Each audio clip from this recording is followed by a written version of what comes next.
रउआ देखा तनी भोजपुरी न्यूज़.in और हमनी के साथे बनी खेसारी लाल यादव जी। यहाँ के फिल्म के शूटिंग चल रहा बा, बोल रहा था बोल के। हमनी के साथे पराग पाटिल भी बानी, एक फिल्म के डायरेक्टर। अभी कल ग्रीन सिनेमा अवार्ड के घोषणा भइल रहा। एमें यहाँ सबके जो फिल्म है, जोड़ी के फिल्म है लिट्टी चोखा, ओकरा काफ़ी सारा अवार्ड मिलल है। तो आई यहाँ सबसे बात कर जाओ कि का कहल चाहबे अवार्ड। बस सबको मैं ग्रीन सिने अवार्ड को दिल से थैंक यू कि कम से कम उस लायक हमें समझे और हमारे सिनेमा को 7 अवार्ड मिला। क्या जी 7 नहीं, मेरे ख्याल से 8 या 9 अवार्ड मिला है। 8-9 मिला है, जो भी मिला है कैटेगरी क्लियर नहीं। हाँ, जो भी मिला है उन जो कराए हैं उनके लिए दिल से धन्यवाद कि उन्होंने कम से कम एक सम्मान का चित्रधार तो दुनिया को बताया कि हाँ ये इस लायक हम हैं। बस इससे ज़्यादा बोल रहा था बोले करा पहले भी 2-3 गो फिल्म बैक टू बैक एजा शूटिंग हो रहा बड़ी सर। यह लोकेशन के का खासियत खास बात? देखिए लोकेशन की खासियत तो है ही है, क्योंकि हमारी मिट्टी है, हमारा भाषा का लोग हैं यहाँ पे।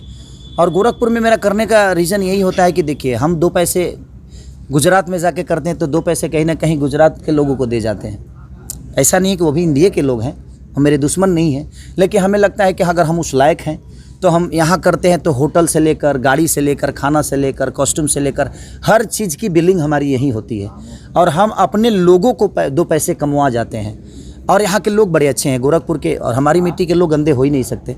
तो हमारे और मुझे बड़ा सपोर्ट मिलता है, जनता से बहुत प्यार मिलता है, यहाँ कभी कोई दिक्कत नहीं होती है, इसलिए हम कोशिश करते हैं यहाँ करने की। क्या लगा था युवा लोग के लोकल एरिया के काम में फिल्म बिल्कुल मिल रहा है। कई सारे लोकल लोग, हमको लगता है कम से कम 25 से 40 से 45 लोगों को हम लोगों ने लोकल इस बार काम इस सिनेमा में दिया है, क्योंकि हमारा भव्य सिनेमा था, क्राउड की भी ज़रूरत थी। तो हम लोगों ने कम से कम 50 कलाकार ऐसे हैं, 40 से 50 कलाकार जो है मेन लीड में काम किया है। और लोकल कलाकार हैं वो लोग।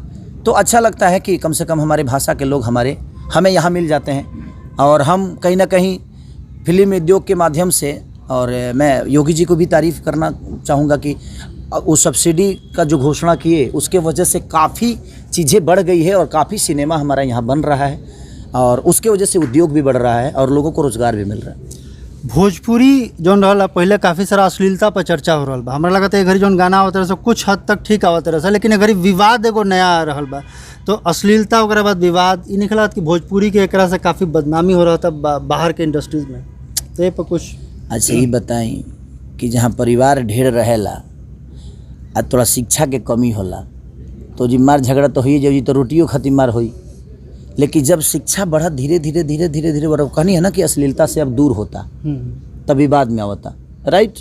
तो कम से कम वो विवाद से अश्लीलता नहीं है न हो, तो विवाद से झगड़ा होता, ये ना बाजी कि झगड़ा होता। तो झगड़ा आज होता कल ना होई, ये झगड़ा ज़्यादा देर लेना रहेला। लेकिन हाँ, अश्लीलता का जो टेग हट रहा है धीरे धीरे, वो बेहतर है और सब लोग कोशिश कर रहे हैं कि हाँ वो चीज़ें। और देखिए अश्लील कुछ लोग करते हैं, और कहाँ अश्लील नहीं है ये बताइए। जब हिंदी इंडस्ट्री में अश्लील नहीं है, वो जी मुन्नी बदनाम नहीं होती है, वो जी तो होते भी है। तो हर जगह हो ले मुन्नी बदनाम भाई, लेकिन हमनी यहाँ बा जो करके 3 के तार बना देहल जाला, वो जिगिया केहू ना बोलेला। तो जीवन में देखिए कोई ऐसा आदमी नहीं है जहाँ पे शिक्षा की कमी है। हर समाज में शिक्षा की कमी है और वही चीज़ें थोड़ी सी गलत हो जाती है। और भोजपुरी समाज बहुत ग्रोथ कर रहा है और आगे भविष्य बहुत बड़ा है भोजपुरी का। झगड़ा के बात हो रहा बा, झगड़ा गाना भी राउर एगो रहला, अब कजरा आ रहा बा। तो ओकरा बारे में 2 गो अब देखिए झगड़ा हुआ, अब कजरा के लिए हुआ कि झगड़ा के लिए कजरा लगाया जा रहा है। इसीलिए लगाया जा रहा है कि टीका लगा के चलो ताकि नज़र ना लगे, नज़र लगेगी तो झगड़ा होगा कि तुमने मुझे नज़र लगा दिया। तो इसीलिए हम झगड़ा को पहले करा दिए, अब टीका दे देते हैं ताकि आप लोग थोड़ा सा किसी को नज़र गुजर ना लगे। अब जय हिंद, जय भारत। बहुत बहुत